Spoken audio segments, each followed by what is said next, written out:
and welcome to the Whaler Guys. I'm Jerry Irwin along with Peter Hindle on that side of the blue line. My tie is not straight because we got into a little scuffle before we went on the air because Pete was wrong. Yeah. It's 70 degrees here in Hartford today. It's golf weather, but some of those teams in the NHL will be golfing sooner than some teams. Yeah. But to start off the show tonight, Peter and I had a great experience the other night. Apparently FOX61 is very comfortable with their ratings in the news because they invited us to the station. Yeah, and hey, it was a risk. That's all I got to say. It was a little bit of a risk, especially when you got to get in front of the camera and you don't really know what's going on.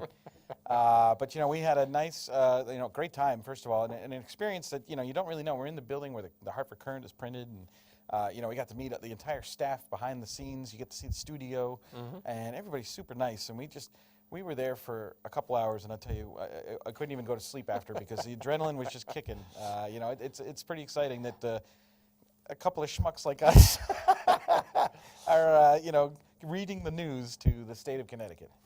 Like my dad said, you stun them with statistics or you baffle them with bull stuff. Yeah. It's one of those things where we came in and all of the people, the newsroom, came up and shook our hands, welcomed us to FOX61. And again, from Peter and I to FOX61, we thank you very much for the opportunity to, first of all, meet you, and second of all, for you allowing us to damage many home TV screens.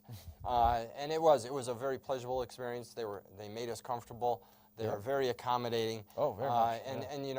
We it's an opportunity that it was nice that we had the opportunity to go in and meet these people at Fox. Yeah, I mean, we walked into this not really knowing what to expect. I mean, we do this TV show every Wednesday, but I mean, you don't see a script in front of us. I mean, we're just letting it fly. So, in this particular time, now we have a script that we are going to read about things that we're trying to make sure we get the words right, and then on the top of it, we don't really find out what we're going to read until a couple minutes before we go on. And I'm just blown away at the way that these guys put on the news every day for Connecticut, because it is make it time-sensitive crunch.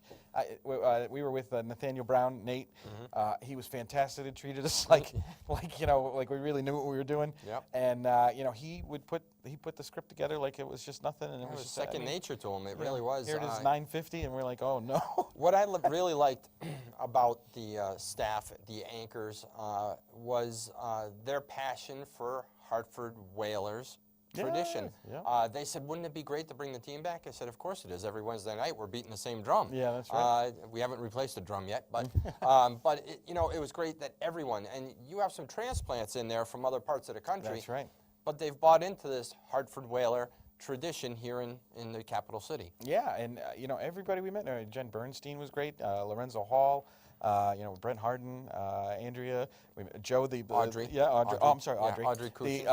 And then even the guys that were kind of behind the scenes, the producers there. We had Joe, the producer there, who was keeping an eye on us, making sure we were okay. And we got to ad lib a little bit about some Whaler stats. I mean, that's what we're so proud of, is the fact that all the Whaler fans out there, you guys make this happen. The fact that we can get out there in front of a TV, for Connecticut News, that's because there's so many Whaler fans. It's not something that we've been able to do on our own. It's all of us trying to bring this team back. And after 21 years, people think that you got to get over it. I think it's incredible that after 21 years we're still here. Those people should be like, hey, maybe I should stop being a schmuck and get on board.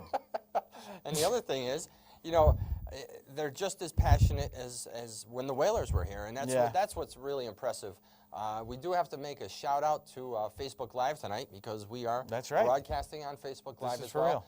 Lindsay, thank you very much for that. Tonight we have Jose and Sean in the studio, filming a little behind the scenes of the Whaler Guys, which could be dangerous. They're doing our E-Hollywood true story about the Whaler Guys. We just hired them. But most of those people are dead, so we're good. Hey, it's not over yet. So what are you going to do? Well, you know what? We could go on River Monsters, because we could catch the whale. That would be fun. There we go. I could do that. Yeah, see that? You could hopefully, be like River Monsters and A&E or Pour more National water on the reel. Geographic We're going doesn't to need a bigger boat. That's right. But hey, stick around to this show, because the last 5 minutes we're going to add in our little sports reading, and you'll see the difference between how we're acting now and how we were we looked like we were in a firing squad. Well, we were rookies in that realm, yeah. and I congratulate Pete for doing a good job. I didn't sweat too bad. There's a little bit, little glistening. Like, do you have makeup? I don't know. No, that was a lot of lights. All the reporters and anchors have to bring their own makeup.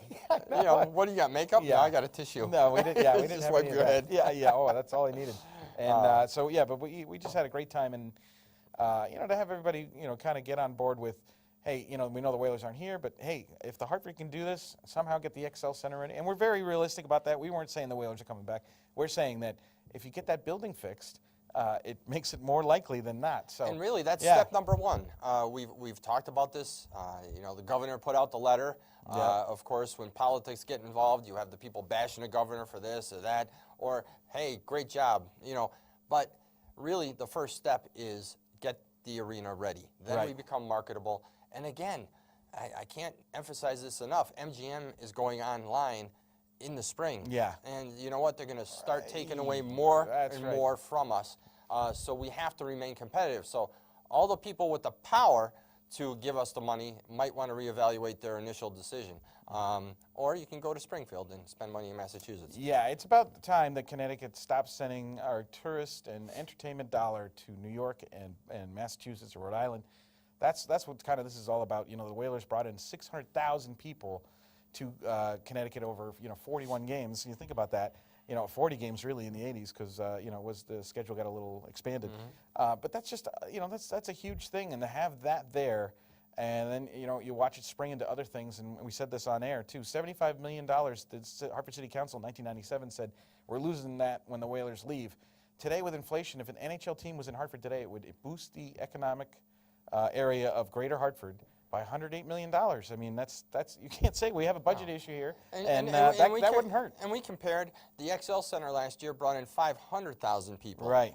The Whalers alone brought in 600,000. Yeah. So if you add 600,000 to 150 events. Yeah. Over the year, you're talking over 1 million people. And the CRDA and the state of Connecticut might actually make some money. Yeah. But again, step one, the arena. Yeah. So So stick around at the end of this. We're going to show you some pictures, though, we got of our, so we can actually, this is, what do they call this? Proof of, proof of concept, or proof just in general that we actually were on Fox 61. Lindsay's got some pictures she's going to throw up here. Here we are in front of a Whaler symbol, and it says, hey, bring back the Whalers. And that was all done by Fox.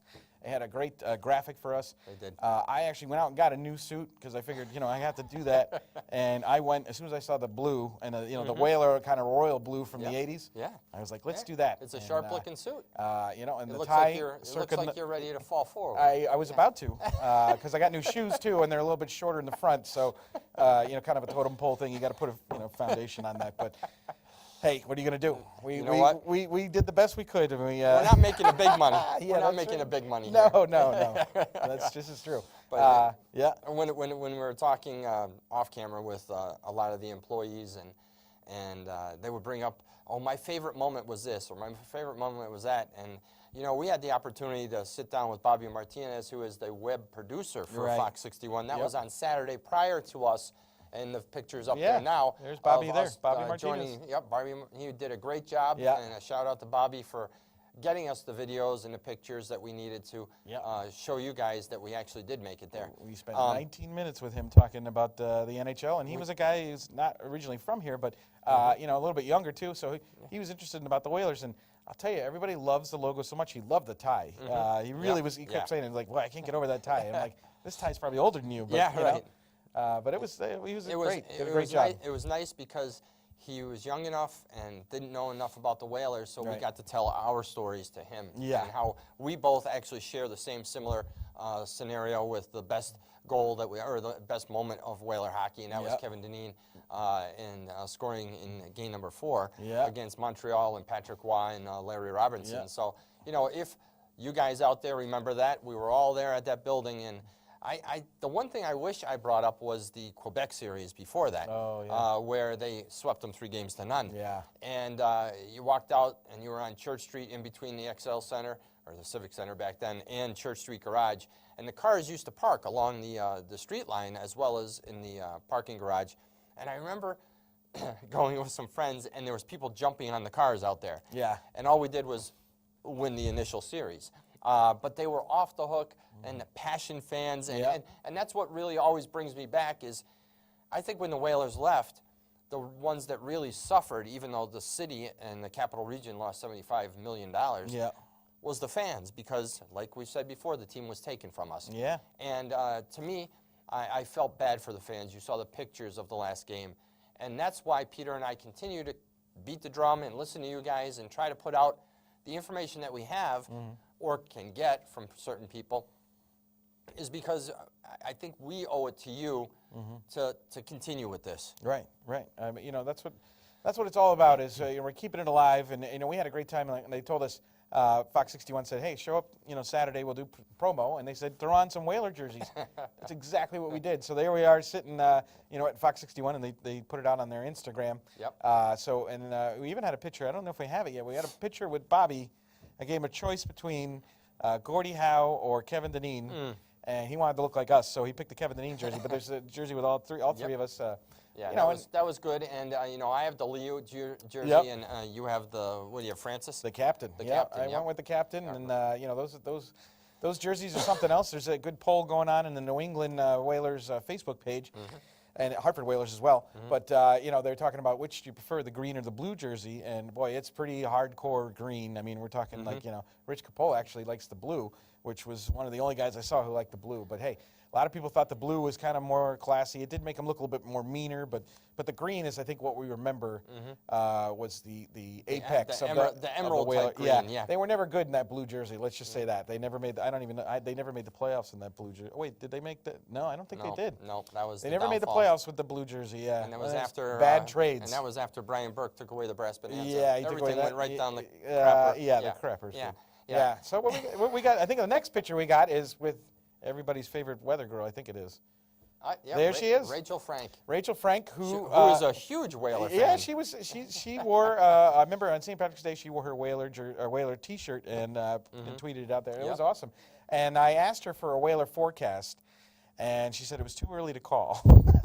That's pretty. That's pretty safe. Yeah. She could have said, you know what, but she said, the European model looks good. So we'll go with the European model on the Whaler forecast. That's what we're going to do. So are we thinking Siltonen? Yeah. We're thinking, right. who are we thinking? Sodorkovic? Yeah, that's true. So, we had it. We got our pictures with, the people that matter. And, again, they were really nice. So, But, we talk about hockey, and, it's funny, you listen to the employees there, and someone's a Ranger fan, someone's a Bruins fan. Yeah. And initially, we were supposed to do a little bit more sports reporting with regard to what was going on in whether it's the National Hockey League or sports in general.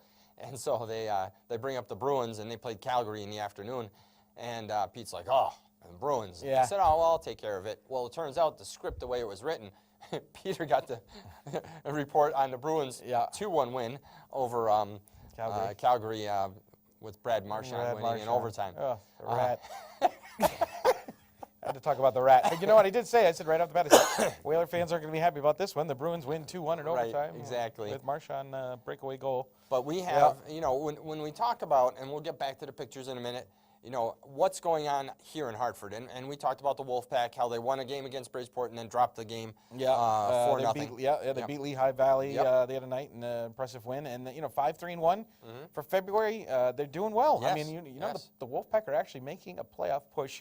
Somehow they've made enough trades. They even traded Joe Whitney, which kind of surprised me. He's a veteran AHL guy, point guy, but they traded him. They've trimmed their roster and then added a few guys, and they have had a Wolfpack call-ups and call down. So and that's what Coach McCambridge was saying, that between the shifting of players up and down, they've fared pretty well. And he actually talked about developing this team so they know what to expect in the AHL and have an opportunity to get up to the NHL. So in that little video clip that we did during our sportscast, it was great to hear the coach explain, what his thought process is, which is nice. Where the growth is. Yeah, and these are young kids, and they're coming in after college and all that. And the Wolfpack, the games we've been to, they've been in it. They haven't been blown away at any of the games we went to. So you know, I'm interested to see if they have enough oomph in them to get into the playoffs. I think we're going to see it. I think they're going to find a way to get in. You know, there might be a low seed, but you know, you don't know if you catch fire the right way, and if the goaltending's hot. I mean, anything can happen. And speaking of that, we're talking about UConn. It plays tomorrow night, their final game of the season against UMass Amherst. A win would almost guarantee them the 5th spot, which would be the highest they've ever been in Hockey East. You know, at the last only 4 seasons. But that, and you know, if they lose or tie, or a couple things go the other way with Vermont and Merrimack's playing BU, and Vermont I think is playing. Maine's playing BC, so Maine is kind of tied with UConn too, so you got to watch out for that. But if everything works out, UConn in the 5th spot would actually get a first-round bye, and then possibly end up going to a higher seed like BU for the series. And now, if they go 6th or 7th on the conference, they will get a home playoff game against one of those lesser opponents like Vermont or Merrimack or New Hampshire or something along that. I kind of like the idea of them getting that home series. I want to bye, then yeah, but you know you what? I cool want off. the home series, but I think it'll charge them to play a higher seed. Yeah. You know, because look what's happened in the past 3 weeks. Yeah. They have played these great teams, Yeah. Boston College, Boston University, Yep. University of New Hampshire. Princeton. And let me tell you, the games we went to, I mean, New Hampshire was a win. Yep. With 6,600. Yeah. Yeah, 6,600. Then the other night, BC. BC was had a good crowd. That was a big crowd. Yep. And then the other night was 72. Yeah, something like that. Yeah. 7,372. And for the first time in a long time, and the only way to explain this is you have some big crowds against these really good teams, Right. but everyone sits on their God-blessed hands. Yeah. And they're taking up space as far as I'm concerned. If Yeah. you're not going to cheer, get the hell out of there. You know, and so the other night we had the perfect combination. You had Boston University coming in. I was very nervous because BU just lost to Northeastern right. in the Bean Pot, and a shout out to Northeastern for winning their first Bean Pot tournament in I think it was 40 years. They're a good team. Yep. And so I'm all nervous because I'm like, oh, BU's going to come in here really irritated that they lost the Bean Pot. Right. And right away, within 30 seconds, UConn takes a really poor penalty. Yeah. So right away, they're on a power play. I think it was 3 or 4 seconds into it. Yep. BU scores. They're down 1-0. So, of course, now I'm really feeling bad because it's going that way. Right. And then all of a sudden it's 2-0. And I'm like, oh, God. Then it's 2-1 at the end of the third or end of the first. Then we get into the second period. UConn comes back. No, BU goes up 3-1. Then it's 3-2. Wow. I'm like, okay. Then it's 4-2 right after it, and it's like, oh, they're not going to be able to catch them. And then for some unknown reason, UConn pulls it out and ties it 4-4 with like 2 minutes left in the third period. Yeah. This place is going off the hook. Alternative for the huge game. Yep. Huge game. I think he had 5 points that game. Gets the overtime goal on a nasty backhander. You know. You just ruined it. I set it up, and now you go right to the overtime. Well, hey, we got to get going. We got a short show.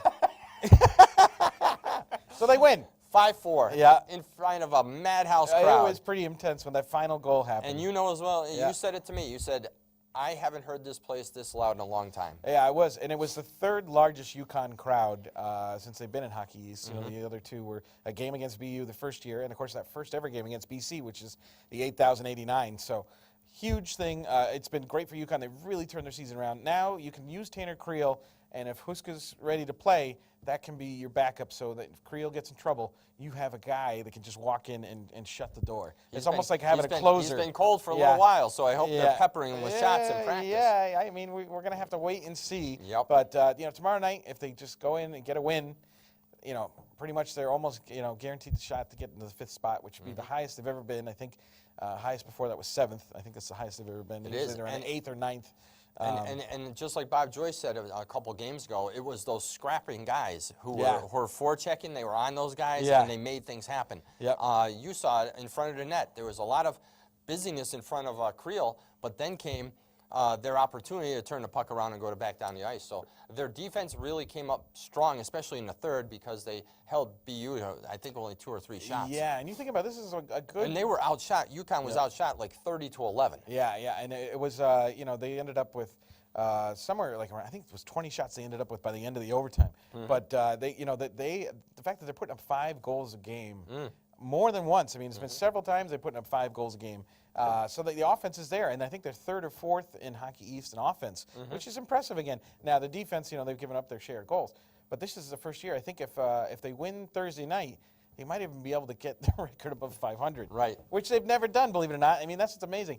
Everyone says, oh, Hartford can't support a team. UConn has not been blowing the doors off anybody. No. And I'll tell you what, that 7,300, that was the largest Hockey East crowd of that night. It was. And it's definitely one of the top 5 or 10 of this year, Hockey East, everybody. Now, I know other people don't have as big an arena, but hey, if the seats are there and people show up, who are we to argue? We have to play this video if you want it on. Well, we got the next picture we got here. Is we got another 5 idea. minutes. Yeah, we got another picture here of.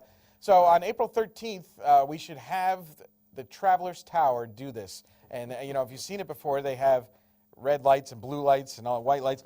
So every April 13th, we're going to look into this and see what happens. What do you think about having green every April 13th? That's right. We'll have to talk to Andy Bissett over at the Travelers Tower. and say we need green up there on April 13th. All right. Well, we got to get this video going. That's right. Lindsay, plug up the video from the other night, and we will catch you next time on the Whaler Guys.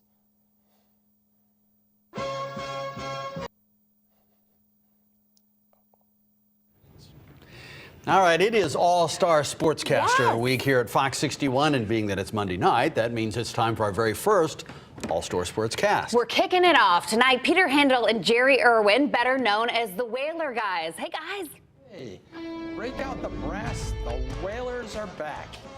The Whaler Guys, that is. I'm Peter Hindle, joined by Jerry Irwin, for your All-Star Sportscast.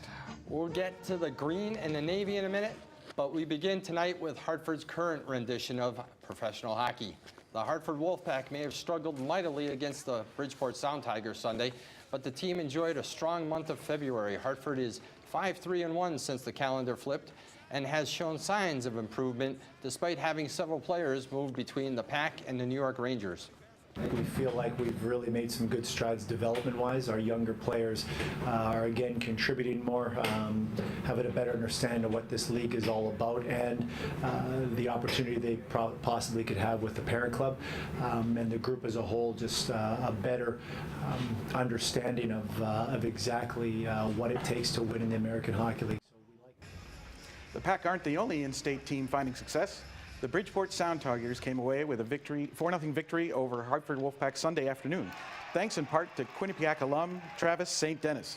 St. Dennis scored 2 goals in his 100th career AHL game. Yeah, I mean, it's kind of just one of those games. I mean, Kane made a very nice pass on the first goal there, and the second goal, Bernie made a nice pass over to me. So, got to give credit to those guys. Our team's been struggling to score lately, so it's definitely nice to, get 4 goals for, the guys tonight. Well, right now Travis is playing great hockey for us. He's playing a solid 200-foot game. Offensively, you're starting to see more and more dynamic play from him. Also standing out on the ice has been Farmington Valley's Tim Arena. The senior forward notched 2 points in Saturday's 2-2 tie against Cheshire to add to his impressive career with the Generals. Arena recently surpassed Nick Bedino for the program's all-time lead in points scored. Benino, of course, plays for the Nashville Predators of the NHL. The Farmington native won back-to-back Stanley Cup championships in 2016 and 17 with the Pittsburgh Penguins. He's been a leader for us for a long time, even when he came in as a sophomore. We gave him the C last year as a loaner because we think he developed and built a great relationship with the team. Yeah, I mean, it's super cool. I play with 2 of the best line mates. They give me the puck a lot. It's been awesome playing with them. And I got a bunch of great teammates who kind of allow this to be possible. And he's ready for something important. He knows it, and it's in front of him, and he just got to make it happen. It's all the teammates, the coaches. They put us all in positions to succeed. So it's really cool to surpass that, but there's definitely a lot of credit has to go to my line mates and the whole team. Well, it wouldn't be a true Whalers broadcast without discussing one of our true love stories. Sorry to my wife, Rachel, the Hartford Whalers. We now bring you our favorite Did You Knows about bringing NHL hockey back to Hartford. Peter. Did you know that the Whalers, in 1997, the Hartford City Council said that the $75 million was lost to Connecticut for economic impact. Today, with inflation, that would be $108 million. Did you know that last year the XL Center attracted over 500,000 people in 150 events? Did you know that the Whalers outdrew 3 NHL teams. Their final year in 1997, they outdrew 3 NHL teams, one of those being the Carolina Hurricanes, by 2,000 people. Those are some good. I did not know. I did not know. By the way, you know our stuff, but that's all we know. Way to go, guys. Thank you. We're honored to have you here today. The love is real. We feel your love for the Whalers. You guys Excellent. are true believers. What do you say to people who say, get over it, guys, get over it? We hear that a lot. Yeah? And most of it we can't say right here. But no, we are passionate. Peter and I have been doing this for 7 years, and we just continue to get that name out there with that logo. That's right. 5 minutes of our show, you'll become a Whaler believer. Where can people find you? You can go on YouTube and search for the Whaler Guys, or you can watch us on HPA TV right here in Hartford. You guys, thank you so much for your time. Excellent job. We want to let you guys know a look at who's joining us for All-Star Sports Week tomorrow night. Hi, this is UConn baseball coach Jim Penders, and I'm excited to be the guest sportscaster for Fox 61 on the 10 and 11 o'clock broadcasts on Tuesday night. Hope you tune in. Can't wait. All right, that's going to do it for us tonight at 11. Thanks so much for being with us. For your latest news, weather, and sports, tune in tomorrow morning starting at 4 a.m. Have a great night.